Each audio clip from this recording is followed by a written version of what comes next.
advertised on the thumbnail, but got some time back, so I thought I would go in early today.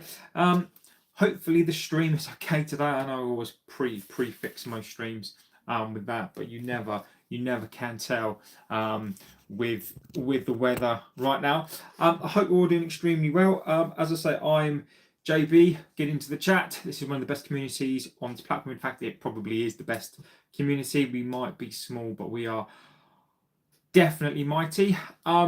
Get in there with your comments. We don't mind a little bit of banter. I always say this, look, be respectful in the chat, be respectful to the community, to the moderators, be respectful to yourselves, be respectful to me, otherwise the ban hammer does come out. Second of all as well, I'm not a dictator of this chat. I really do read out your chats. This is why these shows take so long. You get your opinion read out on here. Sometimes we don't agree. If I do comment back on the things that you've said, it's not because I'm disrespecting the opinion. It basically is just because something comes into my mind, and that's what it's like, right? You just have a talk and a debate about stuff, and this is what we do on here. So I hope we're all doing extremely well. Scott Legend of the chat says, "What's good, JB?"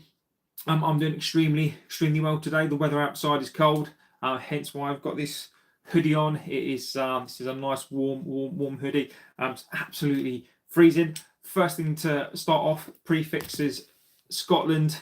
Well done to them last night for getting through to the World Cup. What a game! We watched it on here live. What a first goal, Scott McTominay. What a goal! Absolutely fantastic goal. So pleased for him last night. Rasmus Højlund did score for Denmark as well. Really fantastic game, and then what a way to finish the game with a goal from the halfway line from Scotland. So congratulations to them as well. Congratulations to Northern Ireland. I believe they're in the playoffs as well. Congratulations to my Wales, who won 7-1, obviously against the Postmen. But look, 7-1, fantastic. That doesn't happen a lot. We played Liechtenstein in the game before, and I think it was away, and won 1-0. So it doesn't happen that much. So congratulations to Wales, who now go into a playoff.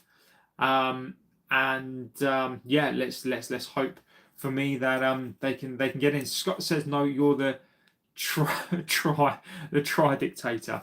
Thank you, mate. I appreciate that. Very kind as always. Scott is a legend of this chat. Get in there. Scott does keep us entertained. He certainly keeps me entertained anyway. So today, look, I've been doing some digging on this. This is probably one for a tonight show, but I just thought, look, let's get on this while others are still banging on about Semenyo, Gomez, Adeyemi, Anderson. There's all that floating around again today. We've spoken about it many times. I wanted to go through some of the injury stuff, who's potentially come back, injuries, and then what I really wanted to do was get into, and this is going to be a topic that people may or may not like, and basically we're going to talk about why INEOS at the moment without sales cannot afford the transfer window. Scott says, "I am the funny man of the stream." He likes to think so, but Scott likes to think that he's the comedian, but I'm kidding, Scott. And then we'll get into it. The man who does random things said, "I'm your old fan by legend. I can do this. I talk to small YouTubers wondering why I stopped watching you. Became big. My work is done. You are still amazing, but streams aren't the same." I remember you, of course. David says, "Yo, JB." Yo, David, legend of the chat. Look, you're always welcome here. I do this. I talk to. If you're wondering why I stopped watching you, you became my work is done. You are still amazing, but streams aren't the same. That's what happens. As the channel gets bigger and bigger, more people hopefully come onto the channel, the more debate and the more chat that happens. But look, you're welcome here as many times as you like. You don't always have to be, but Kartik Legend from yesterday had some absolutely bangers of some comments yesterday. How's it going, mate? Will you ever do your full kit collection video? Will you ever do your full kit collection video? I'm going to my personal full kit collection, or this the kind of the ones that I've been doing. So part 3. One other thing I wanted to say today is we've hit 25k subscribers as well, which is unbelievable. 25k, you know, every other week we keep saying that we hit 24, 23. Unbelievable. You know, and it's a testament to you guys. It's a testament to you know, how big the channel. You know, we're not massive, right? But you know, we're getting bigger. And 25k is nothing to be sniffed at all. It's unbelievable, really, and it's all thanks to you guys. So the bigger we get, the more things that I can do. Yeah, you know, it is unreal. So that's a massive thank you to you guys. And when we hit if we hit 30k, then I'll give away some retro shirts as well. So stay tuned for that. Scott says, I don't think people want to see JB's gimp suits. You never know. You never know. You know, there are all sorts of people on here, mate. You never know what it is that they want to see me do. Kartik says, Uruguay played yesterday. Bentancur got a red, but Ugarte still got the worst rating of 4.2. I don't know what's going on with Ugarte. I just don't know. I just don't know with him. You know, he was a fantastic player. Look, he probably, I don't know. I think his confidence is shot.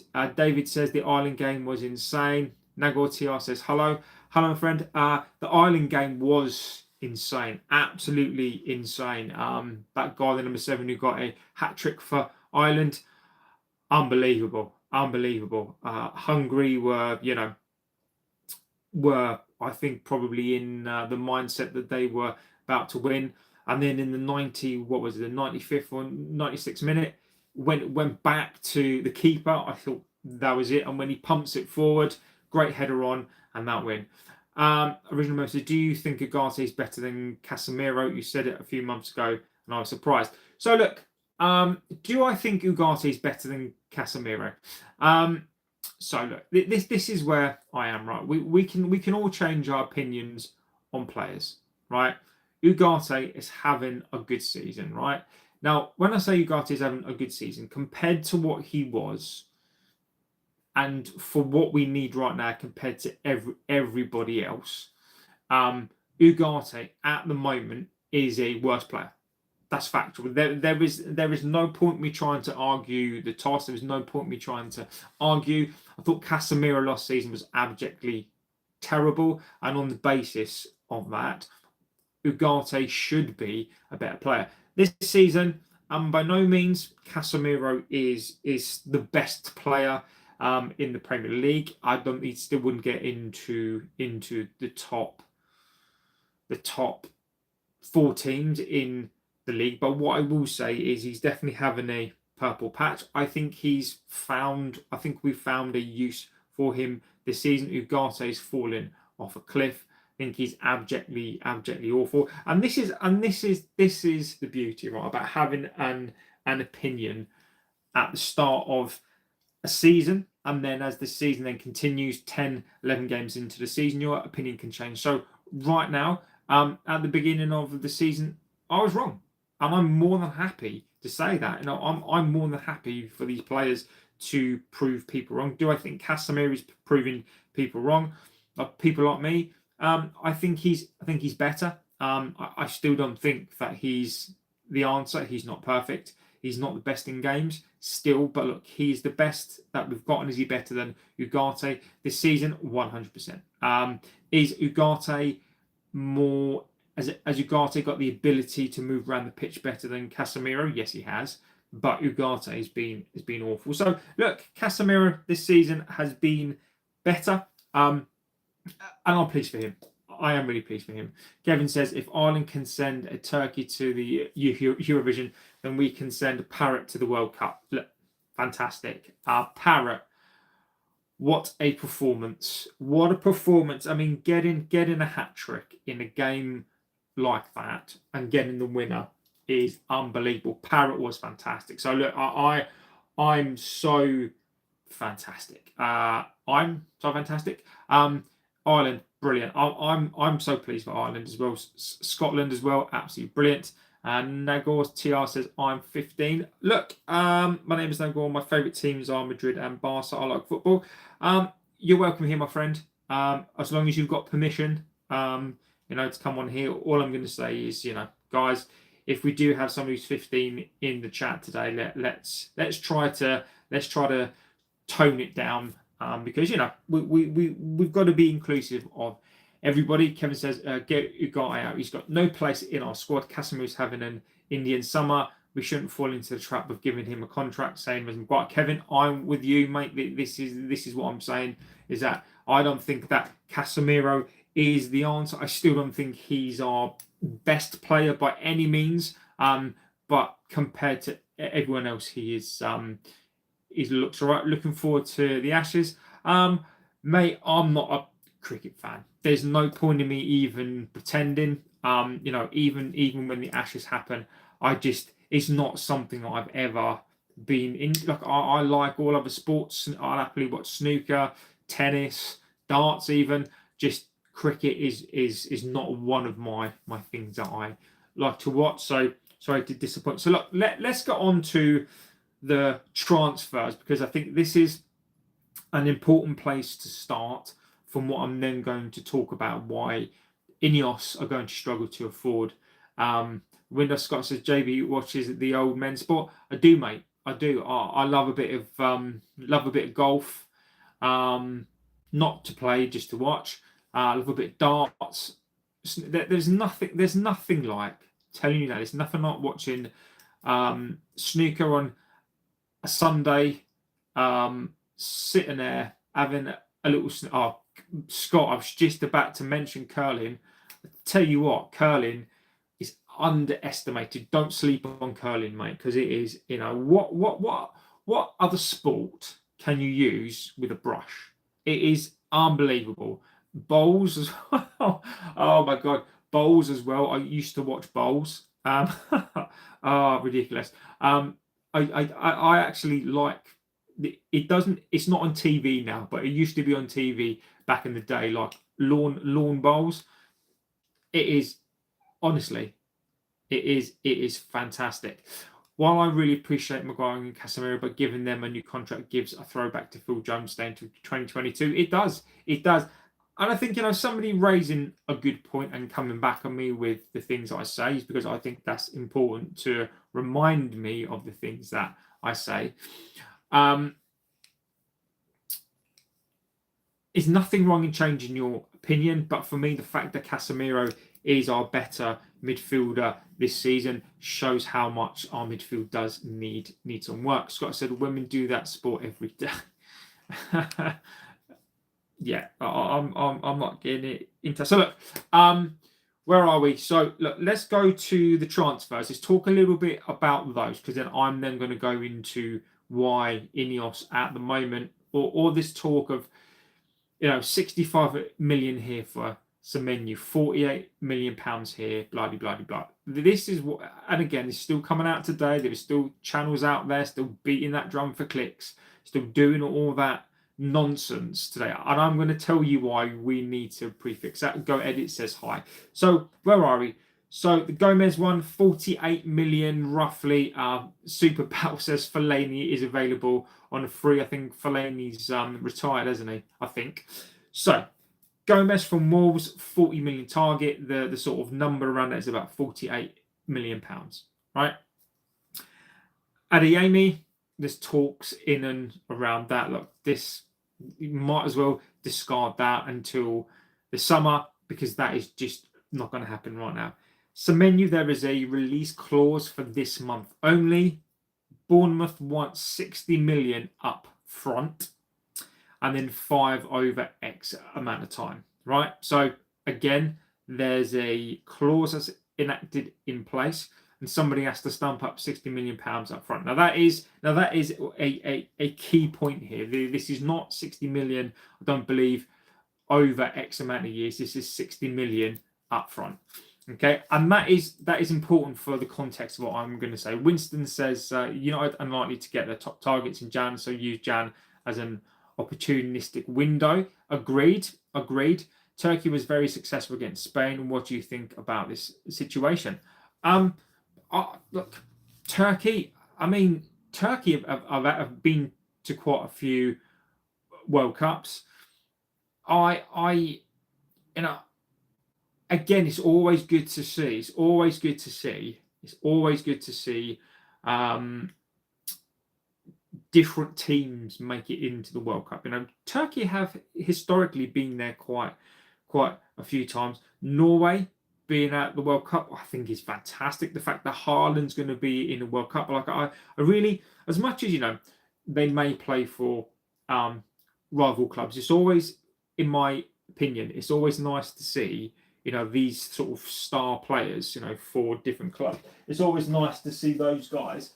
It's always nice to see those guys at a World Cup. I think Haaland's going to be fantastic at a World Cup. My prediction for the World Cup is going to be, I think the Premier League players this year are going to stand above so many players this year. I think this is a ridiculously competitive league, and I think the Premier League players this year are going to be the stars of the show. Liam says a bit like Cunha. I think, what does it say? It says, I think Norway will go far in the World Cup. Get Semenyo in, it's a good move. He can play multiple positions. That means when we get rid of Xerxes, we don't need a replacement. Also gives us options. Scott says, Bobby Legend of the chat. Usman says, if a big bid for Bruno comes in from Saudi, do United take it, knowing that they can't use the money in Jan and lose one of the better players for the rest of the season? Usman, we'll come on to that on the Bruno Fernandes thing as well, because they will use the money, because they have to use the money. Steve says, get great when Rooney sparked outplay out the tunnel at half time. JB, what's your favourite suit? What do you mean, mate? What's your favourite suit? I don't know what you mean, Scotty. Winston said, people getting too excited over Cunha. He's been average. An attacker supposed to contribute goals and assists. Interesting opinion there. I was reading something today about amortization. While some transfers are paid up front, you can put it on your yearly finances over the course of the contract given to the player. Yeah, amortization is one of those things. Obviously, it's a lengthy financial concept. Amortization is a bit like, so basically in accounting there it is depreciation. And again, like you guys, I don't know who knows what about stuff, right? But there's two types of depreciation, so when you buy an asset like a football, like a footballer is, right? So if you to buy like a car, for example, for your company, and you to buy the car as an asset, right, you can depreciate that over 4 to 5 years. And what you say is look, I'm going to spread out that cost, so you pay your cost. You've got your cost of that car, and then every year, you, depending on the method, is that you depreciate that asset and say, look, over time it's going to be used, so the value is going to be worth less and less and less. So you can have a principle that says, look, I'm going to devalue this asset, this car, over 5 years. So then what you do is you say it's 20%, you then take that off each year, and then basically the difference in value between what you paid for and the difference between that depreciation amount is basically what that value is. And then you've got a residual amount of money, and then if you then receive less than the residual value, then you've made a loss. If you receive more, then of course you've made some money. It's exactly the same principle with players. So basically, depreciation is on tangible things. amortization is on non-physical things. So, like for example, like a football player, even though it's a tangible person, it's not tangible like a car. So amortization is basically a way, so you've got your value of that player. So say you put them on a contract for 5 years. So over that 5 years, you put that amortization on. So you say, I don't know, a football player is going to depreciate by 10% a year. Every year, the same 10% comes off. And then that's what the difference is. So the amortization then comes off. It's slightly different with that. I mean, these are just the basic things, but and then the difference between the amortization and the value of the player. Then when you sell the player and you get profit from the player, ultimately that's what it is. So amortization is more complex than that, but effectively that's what it is. So double tap the screen, guys. So where does all this come into what it is I'm going to talk about? Thanks for giving a comprehensive. That was very informative. Look, mate. I was an accountant for many years, so I sort of understand the differences between depreciation and amortization. So where are we going with this? And then I will come back because there is some injury news as well. Chelsea will make money from Garnacho in the next couple of seasons. 100%. I totally agree. So look, let's talk about on the context of all of these signings, right? And I think this is quite important for us to get our heads around. So the current situation is this. In terms of PSR, we'll probably be buying back. So in terms of PSR at the moment, we are within it. So you can make a £105 million loss per year. We are on about 36. So that gives us roughly, in terms of headroom, £64 million to play with, right? £64 million is basically the buffer that we've got, right? So therefore, in this window, to be compliant with PSR, we've got £64 million to play with. So that's before anything else. So that's before wages cut. That's before anything else, right? Now, what this comprises of, I think what people should understand about PSR a bit is this. So we have a total raw loss. So what that means is our losses over the last 3 years are 115 million. I'm surprised we don't use finance to buy players. We do, mate. We do use finance to buy players. We basically Clara players. We do. We basically use a credit card to basically Clara players. So we actually do pay for players in installments. So this raw loss that we've got over 3 years is 115 on 21-2, 42 million loss 22-23, and 113 23-24 loss. Now that comes to 24 million pounds loss. So this is what we call the raw loss. Now what you can do to reduce that is things like COVID costs. So we were able to take away the COVID costs. Infrastructure, we were able to take that off. The academy, the women's team as well. And also as well, the one of the biggest things that reduced that was actually the takeover cost. So Sir Jim putting in that initial cash actually reduced that down. So at current, we have a buffer between 105 and 36 million. So that gives us roughly 64 million pounds. Now, when we're then looking at play, so this is stage 2. So when we are looking at Semenyo and people are talking about Semenyo and cash up front, Bournemouth wants 60 million up front. So this is why when I'm talking about some of these players, look, Semenyo in current situation that we're in, we've got 64 million pounds to spend. Now I will come on to why the reports out there are like 100 million, 150 million, because this is almost a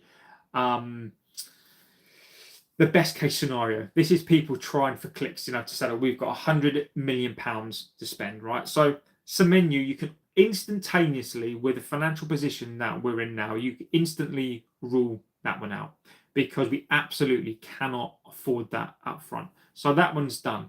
And on the basis that Liverpool are there, on the basis that this £65 million is not going to disappear, the £65 million, will disappear after this month. It could be any cost. So that means we need to be in it this month. Now, the caveat to that, and I will say this, so the Gomez deal as well, it will depend on the structure that Wolves would want. So, for example, of that £64 million, if you said, look, we're going to pay for the Gomez deal over 4 years, then you could take £10 million off that and say pay it over 4 years. So that sort of deal is doable, but it does leave our headroom a little bit short. Adeyemi, it's not going to happen. That's just not going to happen. So where we are right now is a position between PSR of 105 and a loss of 36 million. So puts us in that £64 million. Now, people like a Anderson, for example, is that going to happen this month? No. If Forest are going to want this, they are going to want £100 million now. 20-30 million out of the budget. And again, is that going to happen? Because we're probably going to need 2 or 3. I just don't think that will happen this month either. I'm so annoyed. I've just dropped my pen. Luckily, I've got a spare pen here, right? So this is where we are. So when people are talking about the Gomez deal, the Semenyo deal, there's other names like Victor Roque, Anderson, the Baleba deal. These things in the current context of where we are, they simply can't happen. Now there is a situation here which I have to be fair to people, which has been said, and I think that what happens is that people get carried away. I think there are headlines out there where people manipulate the financial position and manipulate certain aspects of our financials with certain other things that they're able to get to this figure. Liam says we were paying off Lukaku's transfer 3 years after we left. Scott says we will have a transfer budget, but it will be sell to buy after we spend the budget. And look, Scott, this is pretty much where I'm going to go with this. The current financial situation is limiting. The Gallagher signing, as I said on the thumbnail, as far as I'm concerned, that is the deal that we will do. The Gallagher deal, to me, is the deal that we're going to do.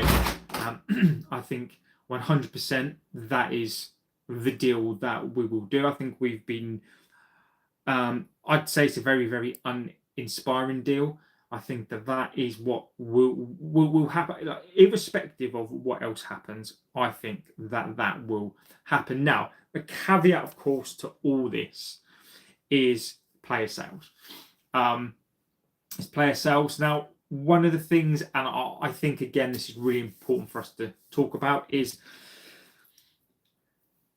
we're talking about Casemiro. We need, Scott says, we need to do what clubs do to us to get a player on loan, send them back after it finishes with that. Agreed, Scott, 100%. I think that is absolutely what we probably should do. Give them a taste of what it's like. So some of these reports that are saying, and I wanted to move on here as well. Some of the reports are saying that we've got 100 million to spend, 150 to spend. Now, this, in my opinion, is the manipulation on the basis that this is basically on the proviso that we get rid of people like a Casemiro. Sancho, Rashford gets sold. The Casemiro wage. All those together saves us about £1 million, I think, a week. And also you're going to get a transfer fee. Now, as we know, that's going to be pushed through to the summer month. Now, what some outlets are doing, and they are factually correct, whether or not the signing is correct. Let me just check this for a second. Whether or not the signings are correct.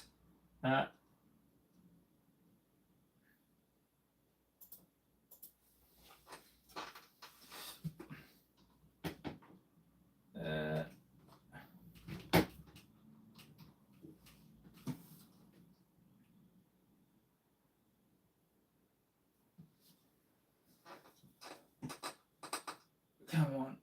Anyway, so look, whether or not the signs are correct, Liam said, Scott says Casemiro, Maguire, and Ugarte gets us 9 million off the wage bill. I can't get my head around the obligation to buy doesn't actually mean you're obligated to buy the player a club has loaned. Exactly that. This obligation to buy, it's like there were clauses in there. I think there's a player for Villa. I can't remember. Is it a player for Villa? Who basically, if he plays more than 10, is it Connor Bradley? Right. So Connor Bradley has gone to, I think, Aston Villa, and there's an obligation to buy if he basically plays 10 games or more, and he's currently played 9 games. So if he doesn't play a game more, then basically they can send him back. So I don't quite get that either. And obviously the Sancho thing is there was a clause in that as well. But I think a good club, as Scott says there, I think an intelligent club mitigates those and doesn't allow those sorts of clauses in there. So the reason why outlets are reporting 150, 110 mil, they are manipulating, or you could say we've got 64 million pounds. If you do however many signings, you could sign playing for 9.5 games and bench for the rest. Exactly. You could pay. You could buy. I don't know. You could buy however many players and pay it over 5 or 6 years. They are relying or saying, the wages that we will save on the likes of Casemiro, on the likes of Rashford, Ugarte, all that sort of stuff, which again, Maguire adds up to over £1 million a week. Player sales as well, Manu and all that sort of stuff. So factually, they are correct in terms of this could happen. But realistically, we know this money is not going to be saved until the summer. We know that this money, these millions of pounds, these player sales. So Rashford's not going to be sold until the summer. It's just not going to happen. Casemiro's not going to leave until the summer. Maguire is not going to leave until the summer. So all these insinuations and implications that these players could go in the window, that bumps up the price as well. Now, secondary to that, as we know already, the stance of the club at the moment is Manu is not for sale.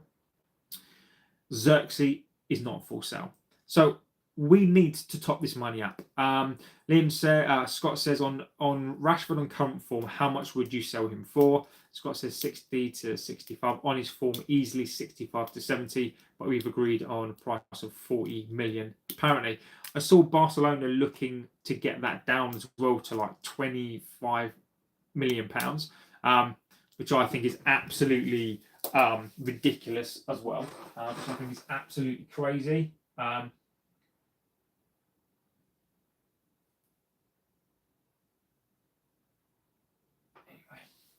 Yeah, so I think that that's mad as well. So let's look at this again from a logical perspective. So basically, the next time that you, the massive channels or whatever else are out there basically saying that we've got £150 million, they talk about Semenyo, they talk about, they talk about all these players, right? The facts are this: we have £64 million to play with. The only way that we can bump this up is by player sales, wages cut. The only way we're going to do that is sell players, right? We know that Rashford is not going to go until the summer. Rasmus Højlund is probably not going to get sold until the summer. Jadon Sancho is still a massive drain on this club, and he's going, and we're basically going to pay him off, so he's not going to go anywhere at all. There's talk of Casemiro on a new deal. He's not going to go to the summer. Maguire, again, there's talk about a new contract for him. So we're not going to save any money there. We know exactly, Scott, Sancho will go on a free. We also know that, again, these players are not going to get sold. So the only way that we raise money this month is by selling one of our players. Now, we've been told that Manu is not for sale. We've been told that Xerxes is not for sale. So my question is then here: where are we getting this money from? Now, where are we getting this money from? We're not going to get it from player sales because there is nobody to basically sell. You can sell like a Manu, but Manu is we've been told that Manu is not going to go anywhere at all. So that's gone. Xerxes, no one's going to buy Xerxes. Nobody's going to buy him this month. It will either be a loan, and everything else is going to get pushed to the summer months. So my ultimate question here is that where does this £100 million come from? Now, if you wanted to spend £100 million and apportion that over, say, a 5-year deal, which it probably will do, that's £20 million per deal. So 5 times 20 is 100. We've got a headroom of £64 million. 64 into 100 doesn't go. Now, unless there is something that we don't know that basically will bump that up to the summer, if there's something that we don't know in terms of the football accounting, 100 million against 64 just doesn't go. Liam says, what has just occurred to me is if we do qualify for the Champions League, the squad increases by 20-25%, the same way wages will reduce, and how will that factor in? Well, exactly. So the point here is that factors in on the basis that this will be for next season, right? So it won't factor in to this season, but automatically, if you're going to look at that, we're going to have a 20-25% increased cost, obviously, which then be mitigated against the money that you make from the Champions League. You can estimate the revenue from the home game. So I think the 20-25% increase in that squad, put that against basically the revenue that will increase by the home games, etc. The reduced wage bill as well. So let's just say, next season we do qualify for the Champions League. There is no way Casemiro is going to stay. They're going to want him. They're going to want Casemiro. He's going to want extortionate amount of wages. The same for Sancho, but he's going to go. So I think the money that we'll save if these players go £1 million a week, I think 20-25% increase, I think that will be encapsulated in that. So I'm not too concerned about that. Scott says 100 million for the Champions League football, and I don't think that 100 mil counts in the home games as well. You think about that, it's 100 million straight from the Champions League. You're talking about additional sponsorship as well. You're talking about more home games as well. You're talking about more kits being sold. You're talking about more publicity, more social media. And again, it's worth so much more than that. So I think you're right, Liam. To raise that point, I think 25% is a huge increase in pay. But I think, you can offset that by Rashford sale, the money that you save there, Casemiro, the money that you save there, Sancho, Maguire. So again, I'm not too concerned about that. Now, the only concerning thing will be, where do we then stand? We still got, and I've got it down here somewhere as well. We still owe over 500 million in transfer fees. If we are looking additionally to add, I don't know, 2 midfield players, what are you talking there? The best part of 140 million pound there. Net spend, we'd have to get the net spend down as well. So this is why I ultimately think, when I think channels, etc., this month are talking about, and we've been talking about this for a long time, and this is why I have said this, that I believe that the rhetoric again will be, there is no value in the market. Instead of coming out and basically saying that we can't afford players, which I think that they should do, which they won't do, it's going to be, there's no value in the market. Now, what can we do? Look, we need players. And the reason why we need players is because we absolutely, definitely need players, even if it's just in case people get injured. So from a Casemiro perspective, the guy's 33, 34 years old. I doubt he's going to play the whole of the season. He's going to get injured at some point. We can't be just left with Ugarte.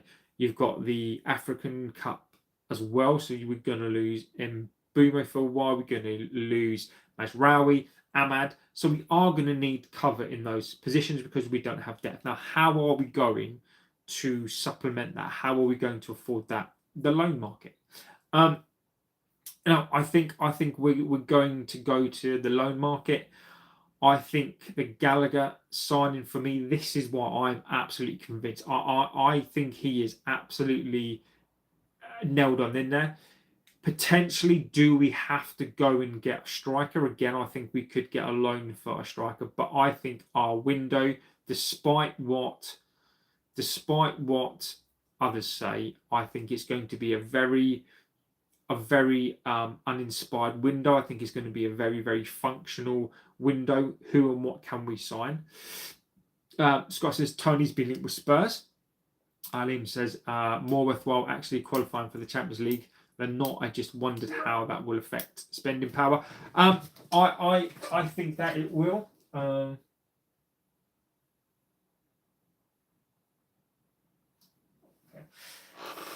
So I do think, look, if we want to progress as a club, and we're talking about the Anderson signing, I think that we can do at least one of our top targets, right? I do. I think with the sale of a Rashford, with the sale of a Højlund, with the wages that you're going to save from Casemiro, Ugarte potentially if he goes, Casemiro, Manu, Sancho, you're going to be able, and that headroom will increase. So we will be able to do stuff then.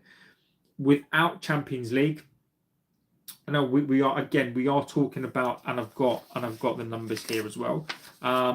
So basically, we've got a prediction of next season with a revenue still of 640 to 660 million pounds, giving us an EBITDA, so expenses before tax, depreciation, and amortization of, and that's after, of 180 to 200 mil. So basically, after that cash comes in, the forecast is between 640 million and 660, and then after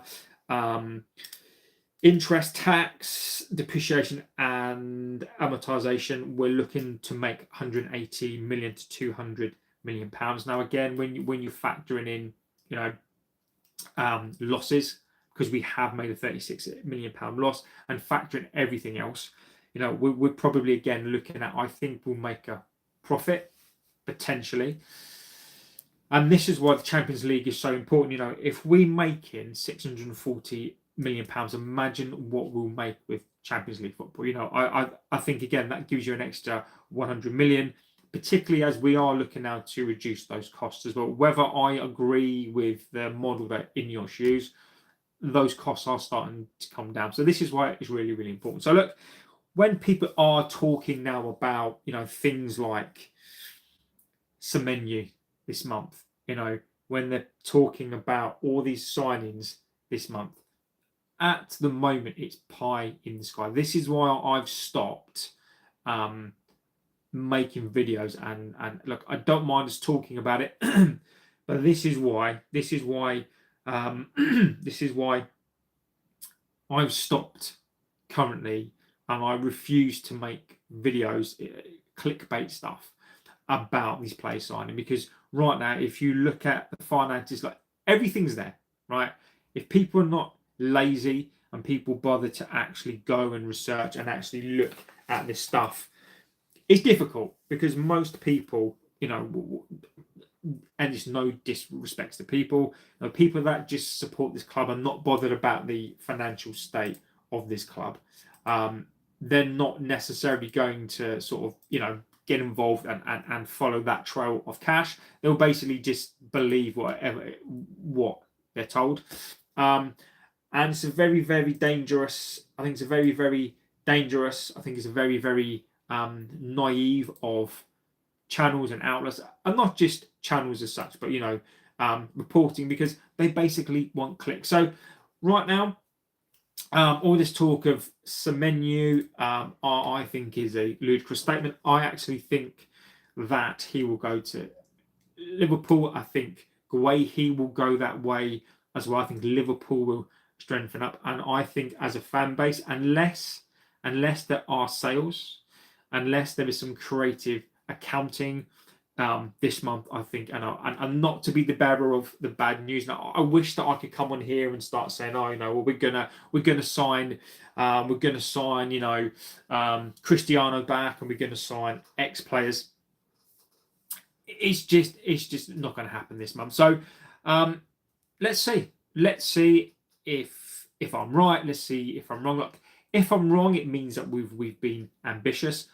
I think we are ambitious. We don't have, and this has been said so many times, we have to sell to buy. We have ambition.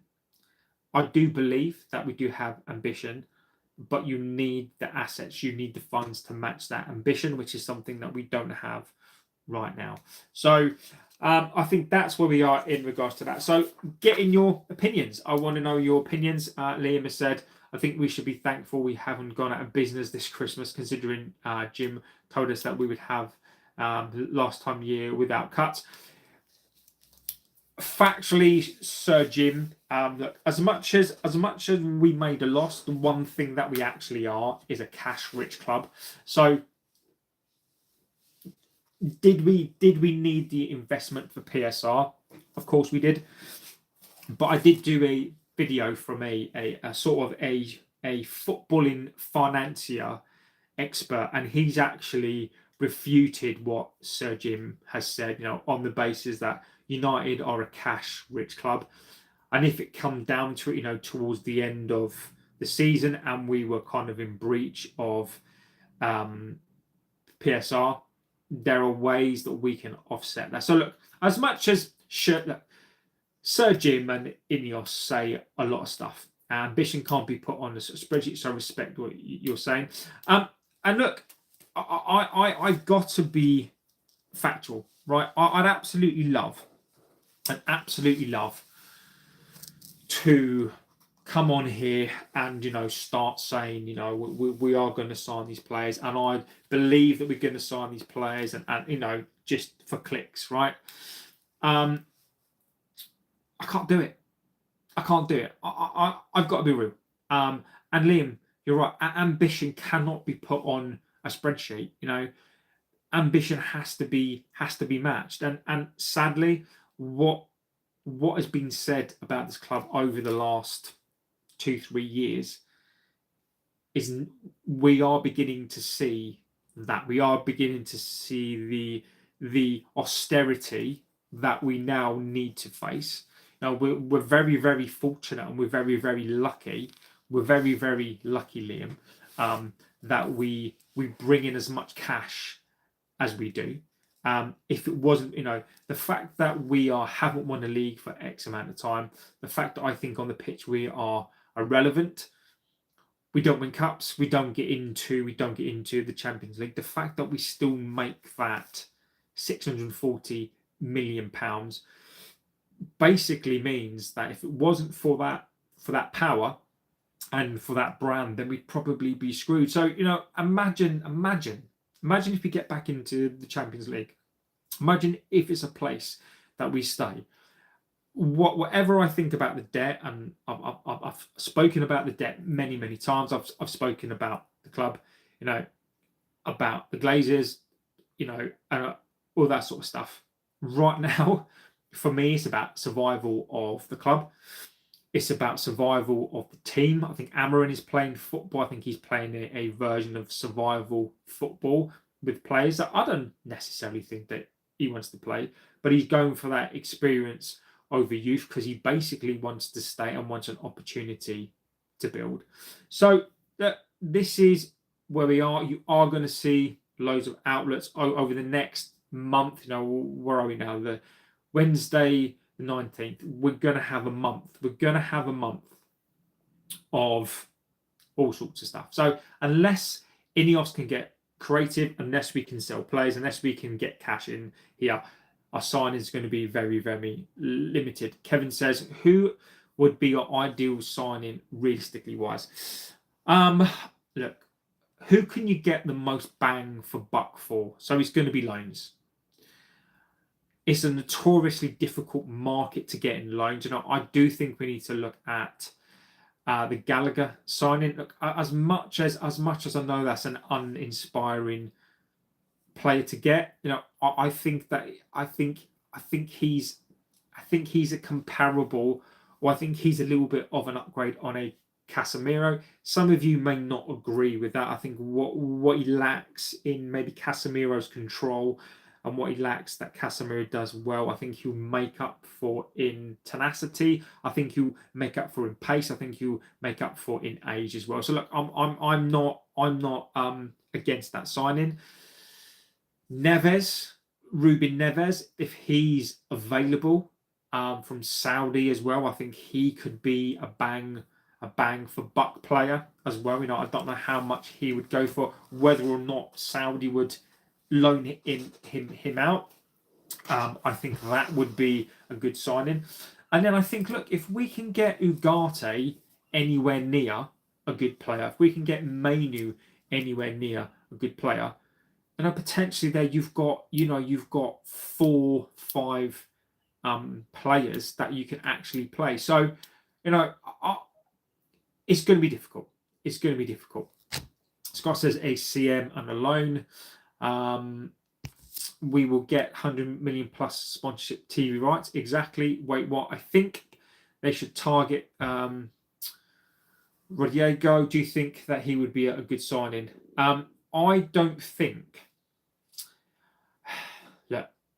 Any good players, wait, what, in the world, we should be in for those players, right? I totally agree. Barcelona are going to want an extortionate amount of money for that player. We are not that team. Right now, we are not that team. We need more important players than that.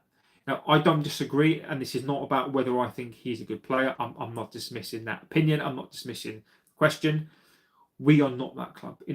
Vinicius, right? There's talk of us going to break the bank for that player. I would not want to spend all that money on a single player.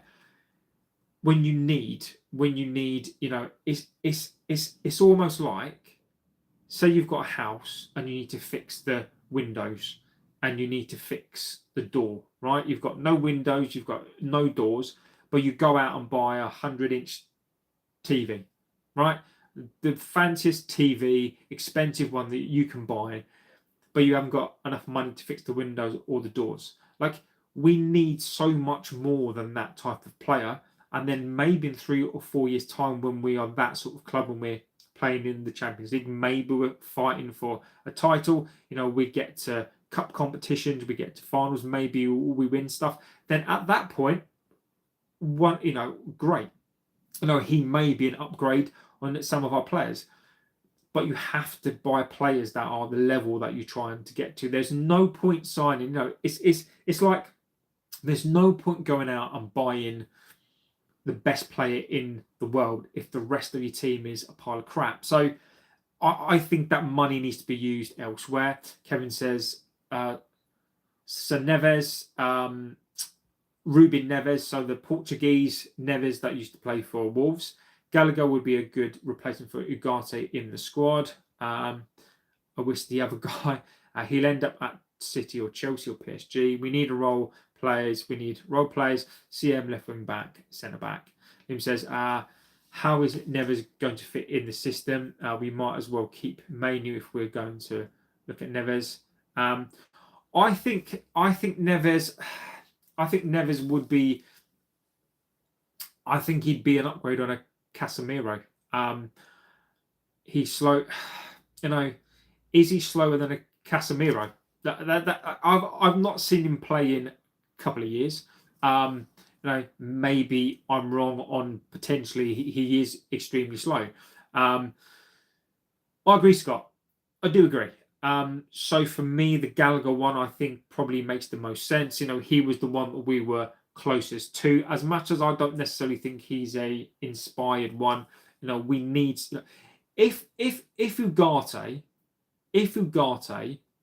was even half better than he is now, it would be such an improvement because he's got the tenacity. He's got the ability to move across the ground. Just right now, he's abjectly awful. So I think the best that we're going to do is a loan. So it says maximum respect. Bush Racket is here. Respect. Maximum respect. Yeah.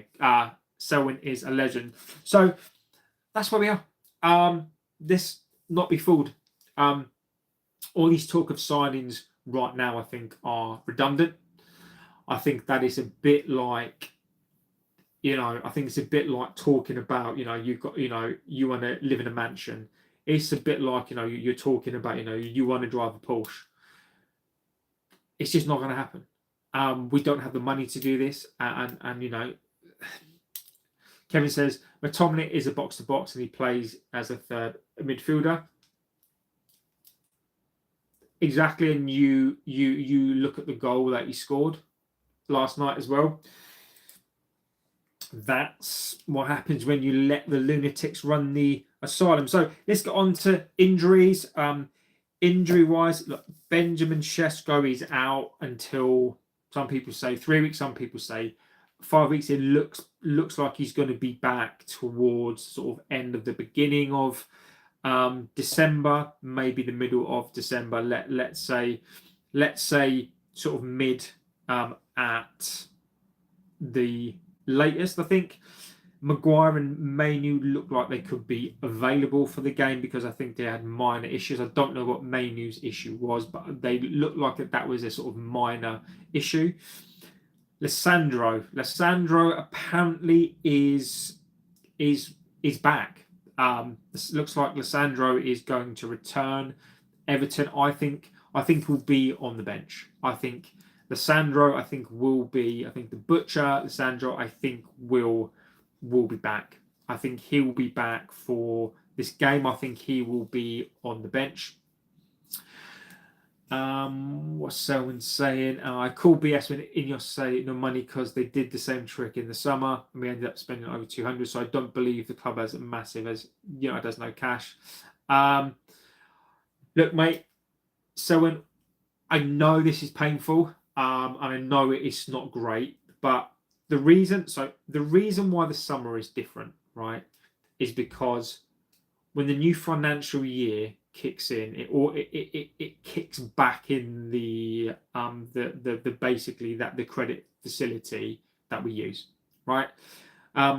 In the summer as well, don't forget that most sales happen in the summer. Now, last summer we couldn't sell a player. Now this summer, don't forget, we're going to have money for Rashford coming in, Højlund coming in as well. We're going to have Casemiro's wages off the book. We're going to have Sancho's wages off the book. We're going to have possibly Ugarte, Sancho, Rashford, Maguire as well. So we're going to save £1 million a week.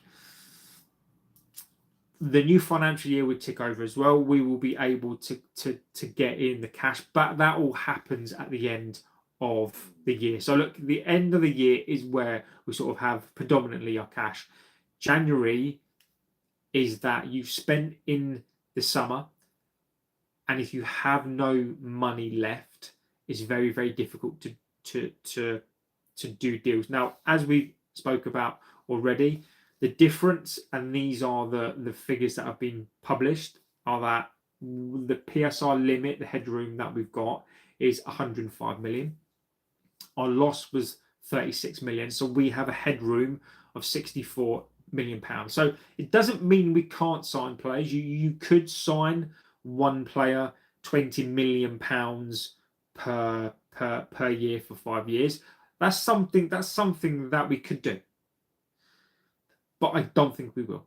I don't think that's something that we'll do. Now, look, the problem as well is that you can't just have billionaires pumping money into the club. INEOS wouldn't. INEOS, this is not something that INEOS would do. I don't think Sir Jim would pump in billions of pounds into this club. Sir Jim, I think people need to realise this about Sir Jim, is there's a difference, and most billionaires are not cash-rich billionaires. They are asset-rich. So Sir Jim, I guarantee you, his majority of his wealth is built on assets. And is Sir Jim going to liquidate his assets? And don't forget, those assets make him even more money. So even though he's asset rich, he's probably not cash rich. And even if he was, is he really going to pump in the money that we need? So my observation to that would be no. So I think whether we like it or not, in this window, if we're ambitious, we use that 64 million pounds and we go and get one of our targets. That's what I think that what we could do. I just don't think we will. I think the Gallagher one is the one that we'll do, and I think we'll leave ourselves some headroom because don't forget what this club is. This club is about running like a business. This club is like a spreadsheet, and what they'll do is they'll leave themselves room. There's no way, even if we could spend 64 million pounds, that we're going to spend that. He will leave himself some like room. So I think if we are going to do deals, we could sign a 100 million pound player if you were to do it over 5 years, 20 million pounds a year. But I don't think that's going to happen. Milton says Shesko injury, who will play up front. I think that Cunha. I think Cunha's going to play up front, mate. I think he'll be a combination of Xerxes and Cunha up front. Someone says that when Martinez is going to return, I think he's back this next game, but I think he's going to be on the bench. Gallagher is not for me, says John. And again, John, look, Gallagher wouldn't be the first choice. He wouldn't be my first choice, but I think that that's the deal that they're going to do. We are sold to buy other than loans. Gallagher only on loan, not permanent. Yeah, I think I think there will be an option to buy. I think it will be very much like the Amrabat situation, the Sabitzer situation. I think that and also what we've got to consider here, Sir Jim thinks that this squad is good enough. Also, what I need to factor in as well is that let's just say we play the next 10 games and we win the next 10 games. Let's just say we win 7 of 10, right? Let's just say we do reasonably well. Now Sir Jim is already on the idea that this squad is good enough for the Champions League. We know it's not. Let's just say we win 6 or 10 games. You know, for us, I think for us to be ambitious, I think that we need to probably have a bad next 10 games. If we have a good 10 games and we say win 7, lose 1 or 2, draw the rest, I think Amorim's gonna have to make do. Someone says Gallagher makes sense on loan, but not as a prem position because it will allow Bruno to play in the 10 where he belongs, further up, more advanced to get the most out of him. I think Amorim. I'm interested in what ultimately he's going to do, because when we lose our players to a couple of nations, there's going to be some holes in that team. Will Bruno play 10? We all know that Mason Mount is not going to play all of those 10 games. So it's going to mean that, I think from a factual perspective, it's going to mean this, right? Cunha will play up front, or Xerxes will play up front. We're going to be missing one number 10. Mason Mount will not play 10 games. I doubt if he even makes like half of those games. So therefore, we are going to have to use Ugarte, Mainu, Bruno as one of those players. We're going to lose a wing back as well. In fact, we're probably going to lose 2 because Mazraoui there as well. So we are going to use. So I wonder whether we're going to see in the next couple of games whether we're going to see a shift in the Bruno Fernandes position to 10. Are we going to see Mainu coming into the squad? Are we going to see Mainu at 8 as well? So this is why I sort of said that I think that potentially the next game or two, what we are going to see is we're going to see Bruno Fernandes in 10 and Mainu start playing as that 8. Because I think that come the next 10 games, particularly the ones I think from the 17th onwards, when we lose those players, Amorim's gonna have to do something. He's gonna have to make changes to this team, because we know Mason Mount's not going to play every single game. That's another number 10 out, and then we've got really number 10, Cunha, Fernandes, Xerxes. We've got 3 10s for 2 positions. That then brings Fernandes out of that 8, and we've only got sort of Kobe Mainu. So that's going to be fascinating to watch. Gallagher, we said that. Out of the next 10 games, we should win at least 8 of those 10, but you never know. The players who might match requests are increasingly expensive. I think for the remainder of the season, Amorim could move Bruno further. Maybe Milton, I think he will. And then I do think then when those players return, however injured or, depending on that, I think Bruno then goes back to it. Unless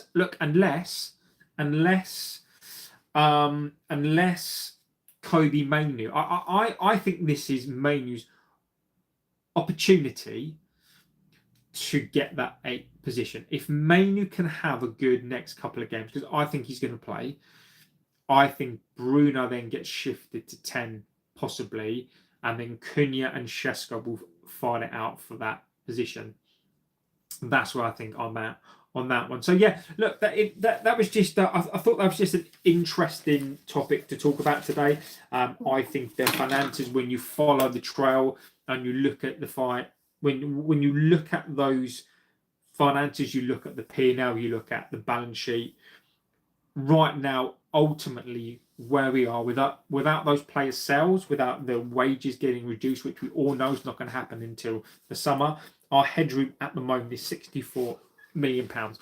What realistically can we do? What realistically can we do? Are we going to be brave and use part of that £64 million to buy one player, to buy a £100 million player? I'm not going to rule that out, but I don't think that we're ambitious enough to do that.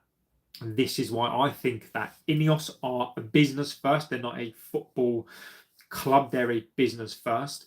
And there is no way on this planet that they will spend the whole of that money and not leave themselves with some headroom just in case something happens. So I think ultimately, whilst we could go and get one signing that we need in terms of, one of those 180 million pound, like an 80 million pound player, I don't think we will. And I think Gallagher will come in on loan, and I pretty much think that's what we'll do. Hopefully I'm wrong and maybe we do go and sell a Xerxes, but I think right now it is one player in, one player out, unless it's a loan where I think we'll get a loan player in. Scott says, what will happen depends on the next 5 games. I agree, Scott. I agree completely. I think what a lot of what happens is what happens by Boxing Day. If we win, then I don't think we'll get anyone new. I think we'll get one loan player in. I do. Don't forget, this season is long. We've got 1 game a week.